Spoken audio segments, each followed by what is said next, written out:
تو اللہ کیا فرماتے ہیں, وَلِلَّذِينَ كَفَرُوا بِرَبِّهِمْ, کہ جو لوگ اپنے رب کے ساتھ کفر کریں گے تو کیا پتہ چلا کہ اللہ کی نظر میں مجرم وہ لوگ ہیں جو اپنے پالنے والے کا انکار کریں. سمجھ رہے ہو, جو اپنے پالنے والے کا اس کو تو دنیا جرم سمجھتی نہیں ہے.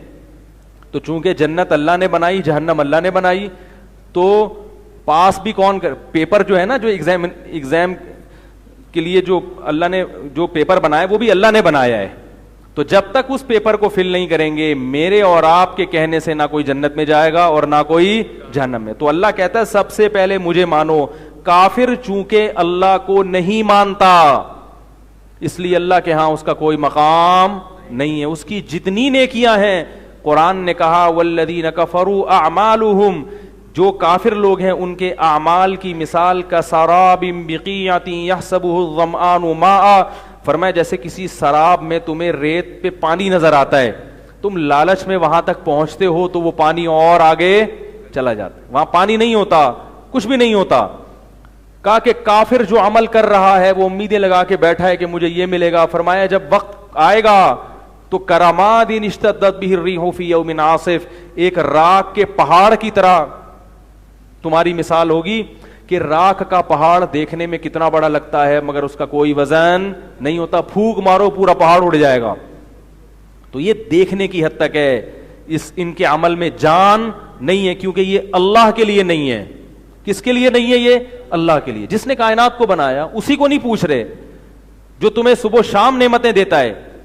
اب دیکھو قرآن میں اللہ نے کائنات میں غور کرنے کا حکم دیا, سائنسدان بھی غور کرتے ہیں, مگر اللہ کہتے ہیں غور کر کے خالق تک پہنچو, یہ مخلوق میں ہی الجھے رہتے ہیں. اس کا یہ مطلب نہیں کہ سائنسدان جو کائنات میں غور کرتے ہیں غلط کرتے ہیں.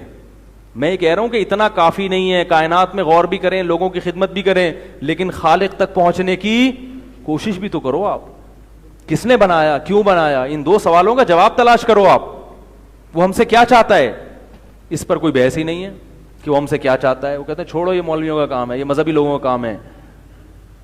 تو یہ اللہ کے جو پیغمبر دنیا میں آئے, سفیر آئے, انہوں نے تو یہی ہمیں بتایا, بھئی اس کائنات میں غور بھی کرو اور خالق تک پہنچنے کی کوشش بھی کرو.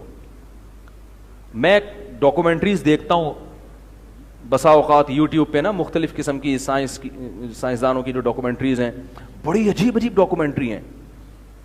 یعنی جانوروں کے بارے میں آپ تحقیق کرو گے آپ حیران ہو جاؤ گے.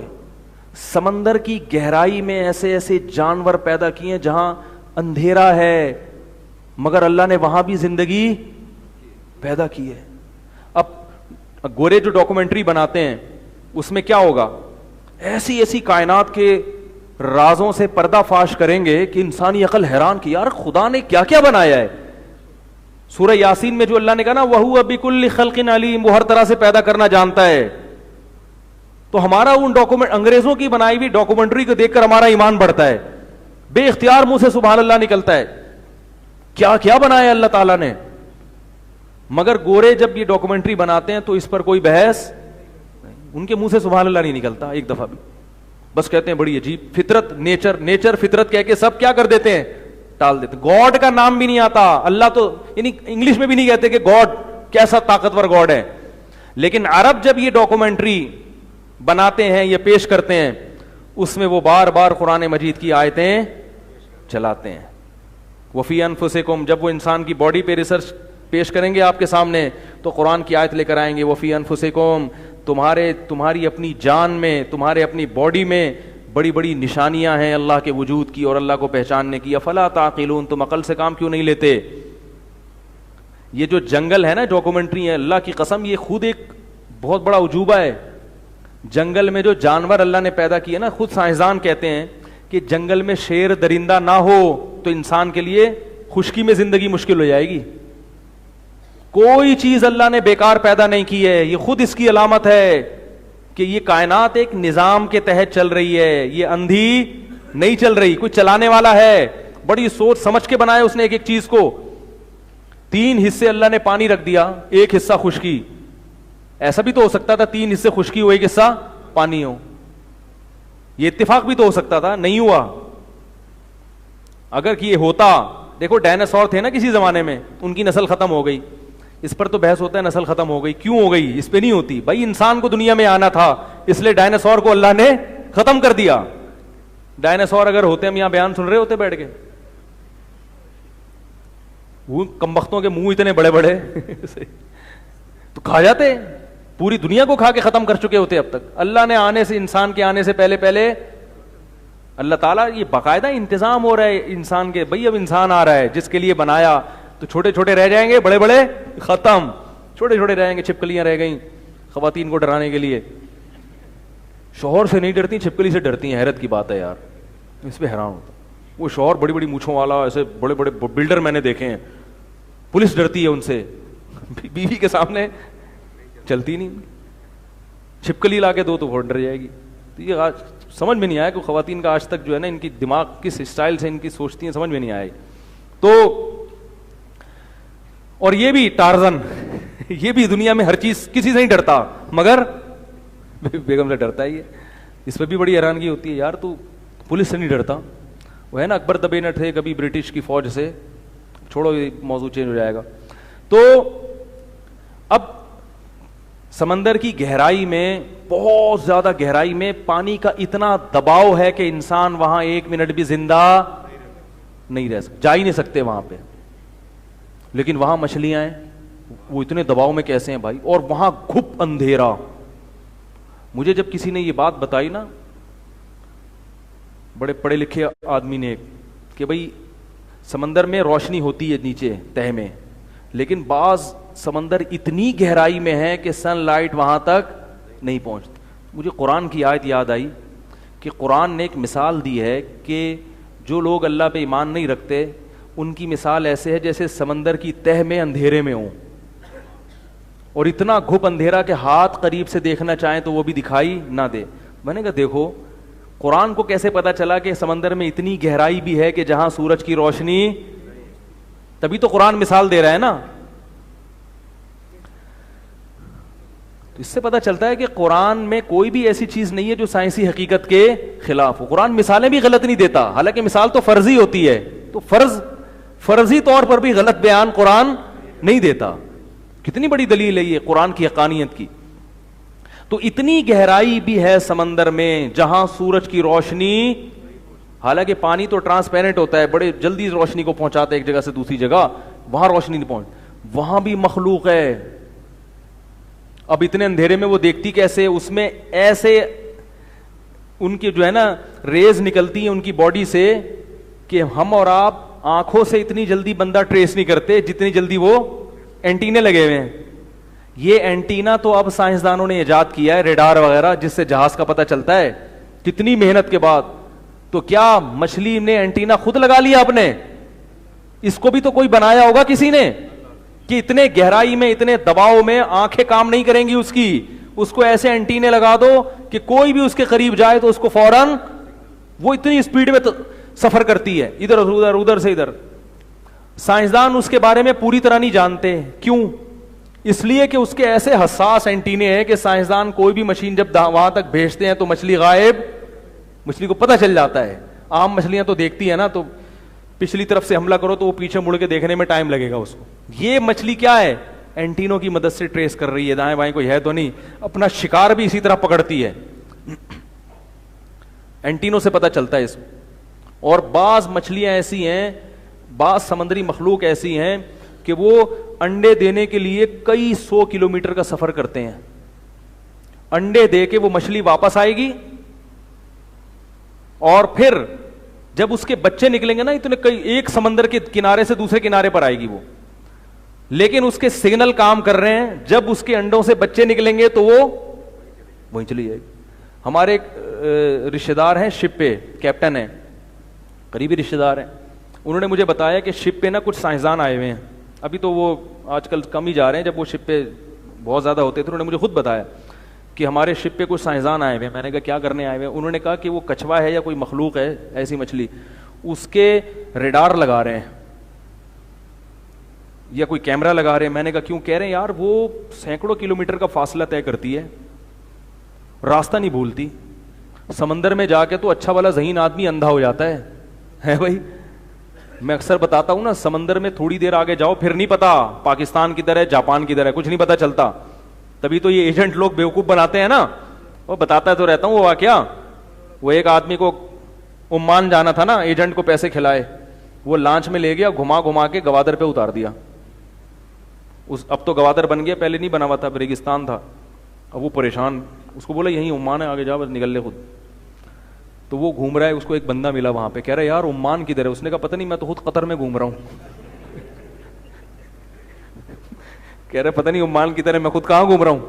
قطر میں گھوم رہا ہوں میں تو سمندر میں جا کے کسی کو بھی بیوقوف بنا کے کہیں بھی لے جاؤ, وہ سمجھے گا میں امریکہ میں, وہیں گھماتے رہو گھماتے رہو, اندھا ہو جاتا ہے. لیکن وہ مچھلی ہے یا کچھوا ہے یا کیا مخلوق ہے, سائنسدان حیران تھے یہ کمبخت اتنے سینکڑوں کلومیٹر کا فاصلہ سمندر کے اندر کیسے طے کرتا ہے اور ٹھیک ادھر ہی پہنچتا ہے جہاں انڈے دے کے آیا یہ. تو یہ ریڈار کی مدد سے اس کو اللہ نے ایسی ریز لگائی ہوئی ہیں کہ یہ اس کا رابطہ رہتا ہے اپنے بچوں سے, تو وہ ریز کیچ کرنا چاہ رہے ہیں تاکہ وہ ہم دیکھیں وہ کون سی ہیں, ہم بھی وہ پھر آلات میں لگائیں. یہ جو سائنسدانوں کی ایجادات ہیں نا 99% یہ پہلے سے اللہ نے پیدا کی ہوئی ہیں. سائنس نے ایجاد نہیں کیا, پہلے سے ایک چیز موجود تھی, اس کو پکڑ کے گرفتار کیا ہے.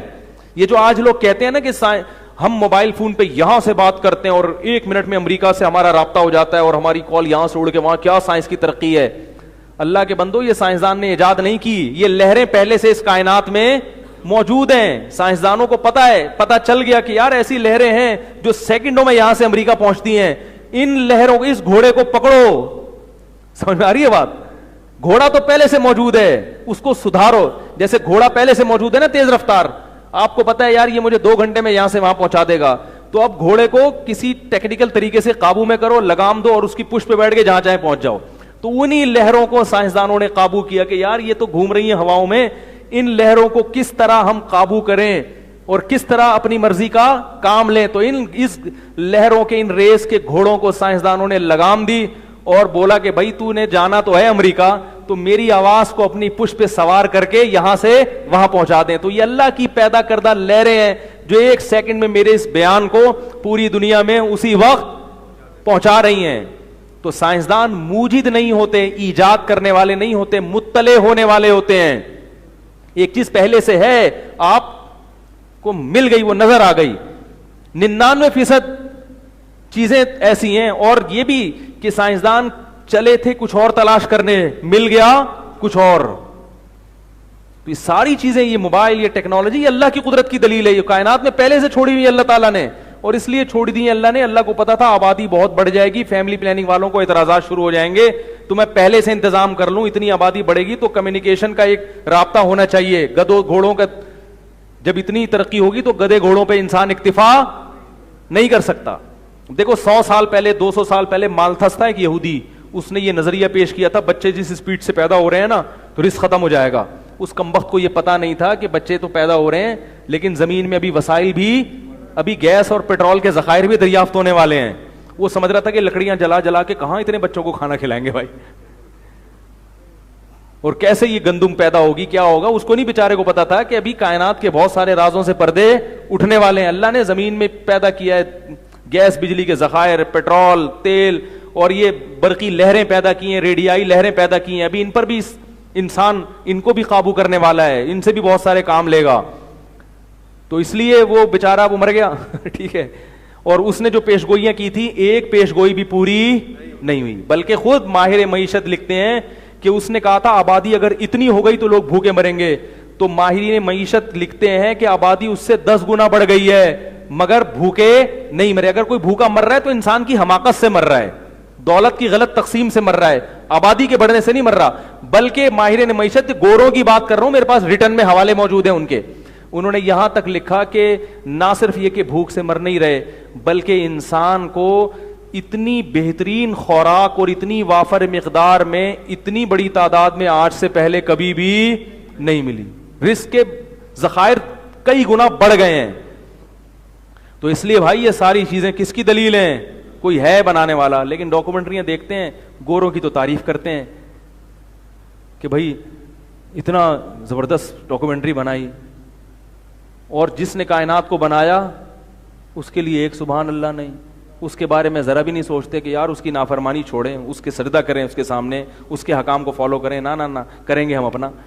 میں کہتا ہوں چلو جس گورے نے ڈاکومنٹری بنائی اور جو کائنات تمہیں دکھا رہا ہے اس کائنات کے خالق کو نہیں مانتے, اس گورے سے محبت کرتے ہو جس نے اس گورے کو بنایا, اسے ہی اسی بیس پہ اس سے محبت کر لو کہ اس نے اس گورے کو. کیا خیال ہے بھائی؟ گورا بھی تو کسی نے بنایا ہے نا, جس کو آپ کہتے ہو بڑا ذہین ہے, تو یہ بھی تو خود تھوڑی بنائے. تو اور اس کو گورا بنایا, کالا بھی بنا سکتا تھا اس کو. یہ میں ان لوگوں کے لیے جو گوروں سے بہت محبت کرتے ہیں ان کے لیے خصوصی پیکج میں لے کر آیا ہوں کہ گوروں سے میں نہیں کہہ رہا کہ نفرت کرو, لیکن جس نے گورے کو بنایا اس بنانے والے سے پہلے محبت کرو. گورا بعد میں ہے, جو خالق ہے گورے کا وہ پہلے ہے. سمجھ رہے ہو؟